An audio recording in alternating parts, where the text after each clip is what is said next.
नमस्कार, मैं अनिल श्रीवास्तव, श्रमिक नेता बिहार। आज इस देश में एक पुरानी पुरानी परंपराओं से यह प्रथा आ रही है। एक तरफ भारत के अंदर सुखाड़ है तो दूसरी तरफ धार है। एक तरफ सूखी नदियां हैं और दूसरी तरफ पूरा जो है सो जलमग्न है, जिसे भारत के कई हिस्सा डूब जाता है, तबाह हो जाता है। कई क्षेत्र, कई बार हमने ये हमेशा सुनते आए कि भारत के कोई ऐसे राज्य में बाढ़ से तबाही है, कहीं आप चले जाओ तो सुखाड़ से भी तबाही है। लेकिन इस सुखाड़ और बाढ़ के तबाही से बचाव का रास्ता इस भारत के अंदर सरकार चलाने वाले लोग नहीं कर पा रहे। ये चिंता का विषय है। अभी कुछ दिन पहले मद्रास के अंदर एक तूफान आया, कई लोग प्रभावित हुए, कई लोग की जान गई, कई लोगों का घर द्वार बर्बाद हो गया, कई लोग इधर से उधर भटक गए। इस तरह से कई कैसे उदाहरण आए हैं भारत के अंदर।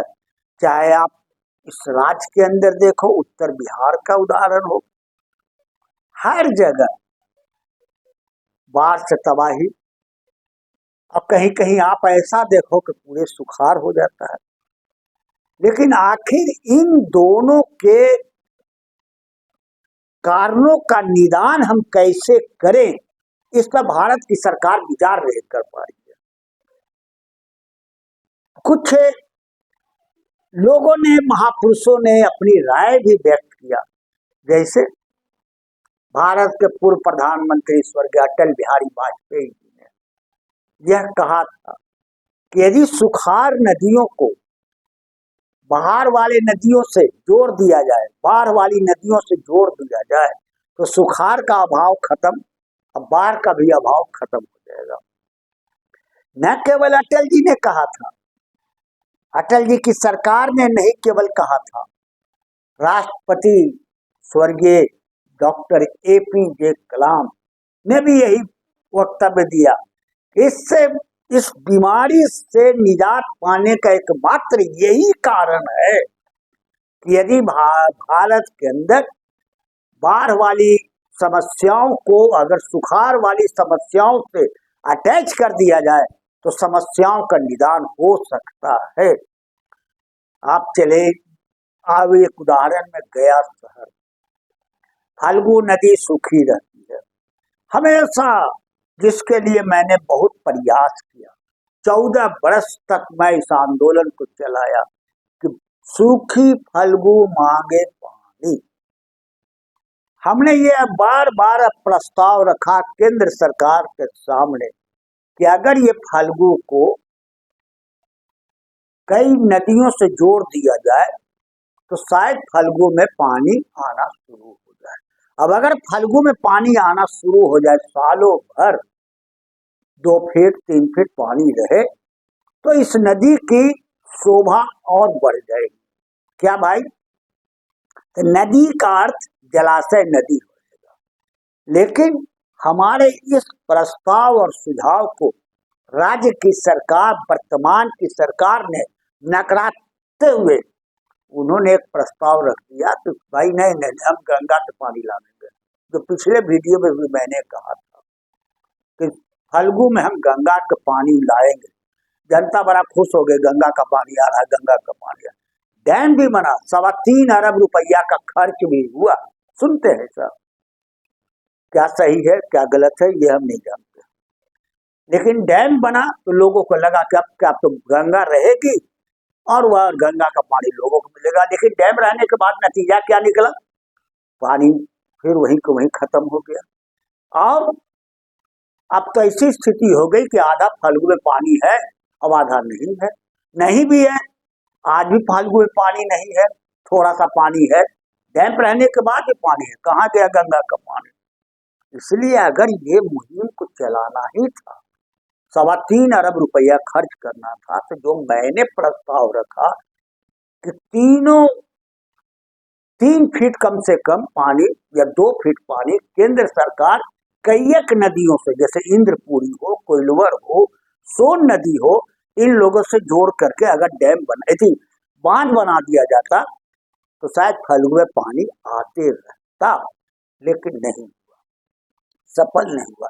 वह इसलिए सफल नहीं हुआ कि राज्य की सरकार ने देखा, करे फल्गु में अगर पानी आ जाएगा अनिल श्रीवास्तव के द्वारा, तो फिर लोग अनिल श्रीवास्तव को भागीरथ बना देंगे। इसलिए हमें भागीरथ बनना है, हमें भागीरथ का उपाधि लेना है। उनके दलों के चटुकारों ने यह बात कहा कि नहीं, आप कहाँ जा बात मान रहे हैं, आप इधर आ जाओ और आप बन जाओ। और उन्होंने एक प्रस्ताव को हम अलग करके अपने तरफ की बात को जोड़ दिया, भागीरथ बन गए, चर्चा हो गया। भागीरथ जी जानना चाहते हैं, बता सकते हैं कि आज फल्गु में पानी क्यों नहीं आया? इसलिए जो महापुरुषों ने कहा है, चाहे अटल जी ने कहा या फिर APJ डॉक्टर कलाम ने कहा, महामहिम, या फिर एक आचार्य ने कहा है, अनिरुद्ध आचार्य, उनका भी मैं नाम लेना चाहता हूँ। उन्होंने भी ये बात कहा कि अगर पूरे देश के बाढ़ वाली समस्याओं का सचमुच में निराकरण करना चाहते हैं तो सुखाड़ वाली समस्याओं के नदियों से आप उसको अटैच कर दो, जोड़ दो, ताकि बाढ़ और सुखाड़ की समस्या सदा के लिए समाप्त हो जाए। लेकिन नहीं करने की योजना है। हाँ, इधर उधर पैसा लगा देंगे। केंद्र का क्या है, अब एक कहाँ भाई, तो पटेल जी का बहुत बड़ा स्टैचू लगाए, अहमदाबाद की कहाँ पर, हम इसका विरोध नहीं करते हैं, लेकिन यह लगाने की आवश्यकता क्या है? 3.5 अरब या 3 अरब या जो भी राशि भारत की खर्चा हुआ, क्या जरूरत है? कहीं मंदिर के नाम पर राशि का खर्च हो रहा है क्या भाई? तो राम जी का मंदिर बनाया जा रहा है। इन सब राशियों से जनता की पैसे का कोई अर्थ नहीं है, कोई मतलब नहीं है। इसलिए अगर इन पैसों को आप एक डेवलपमेंट में आप लगाते कि नहीं, सचमुच में हमारे भारत के अंदर में किन किन चीजों का अभाव है, चाहे वह रोजगार का अभाव हो, चाहे सुखाड़ और बाढ़ का अभाव हो, किसी के बेरोजगारी का समस्या हो, इन सब चीजों के लिए अगर आप कोई काम करते तो देश का एक नया कायाकल्प बदल सकता था, लेकिन आप नहीं कर पाते हैं। अन्न के सन इधर से उधर रुपयों का बर्बादी करते हैं, जनता की पैसे का नाहक बर्बाद आप करते हैं। इसलिए मैं इस चैनल के माध्यम से हम जनता को कहना चाहते हैं, भारत की जनता हो, चाहे राज्य की जनता हो, चाहे गया शहर के नागरिक हो, आजकल नेताओं का एक चला हुआ फैशन, उपदेश बहुत देते हैं नेता लोग, करना धरना कुछ नहीं, लेकिन गए में बहुत सारे नेता उपदेश देते चल रहे हैं, ऐसे सुदृढ़ बनाना है भारत को, ऐसे सशक्त बनाना है, क्या ये सब उपदेश देते हैं। आजकल उपदेश का प्रवचन को सुधार, व्यवहारिक करो, नेताओं से कहना व्यवहार में लाओ, भाषण मत दो, व्यवहार में करो। अगर व्यवहार में करने की क्षमता नहीं है तो झूठ मूठ का आप नाटक और नौटंकी नहीं कीजिए, समझ गए। इसलिए मैं स्पष्ट रूप से अनिल श्रीवास्तव, श्रमिक नेता बिहार, मैं कहना चाहता हूँ गया शहर के वासियों से, राज्य के वासियों से, भारत के लोगों से कि आप इस मामले को गंभीरता से विचार करें और केंद्र और राज्य सरकार पर दबाव डालें कि सुखाड़ और बाढ़ की समस्याओं से निराकरण करने के लिए आप दोनों को अटैच करो, ताकि यह समस्या हमेशा के लिए समाप्त हो जाए।